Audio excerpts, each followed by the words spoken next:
তো হে গ্যাস, আজকে আমি আর আমার কাকু বেরিয়ে পড়েছিলাম একটা গাড়ি কেনার জন্য।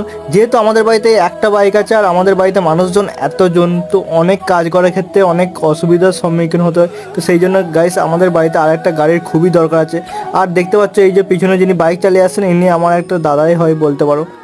তো গেছে আমরা ফাইনালি চলে এসেছি গাড়ির শোরুমেতে। আর হ্যাঁ গেছে, বলে দিই আমরা ব্যাটারি স্কুটি কিনতে এসেছি, কোনো তেলের গাড়ি নয়, কারণ তেলের গাড়ি কেনার মতো সামর্থ্য আমাদের কাছে নেই। আর তেলের যা দাম এখন, তেলের গাড়ি তো গাইস কেনাই যাবে না।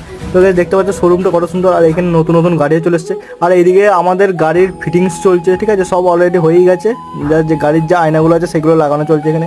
আর এই ব্লু কালারের স্কুটিটা তো আমার খুবই পার্সোনালি পছন্দ হয়েছে। আর দেখতে পাচ্ছ ব্যাটারি স্কুটিটাকে বেলুন দিয়ে কত সুন্দর করে সাজিয়ে দিচ্ছেন ওনারা। তো এটা আমার কাছে খুবই ভালো লাগলো। অ্যান্ড সবার শেষে ওনারা গাড়িটাকে আরেকবার চেক করে দেখে নিলেন সমস্ত কিছু ঠিক আছে কিনা। ফাইনালি গাড়িটা রেডি হয়ে যাওয়ার পরেতে আমি গাড়িটাকে নিয়ে সোজা ঘর চলে এলাম। আর আজকের ব্লগটা কেমন লাগলো তোমরা অবশ্যই কমেন্ট করে জানিও। অ্যান্ড গাইস চ্যানেলটাকে সাবস্ক্রাইব অবশ্যই করে দিও। বাই।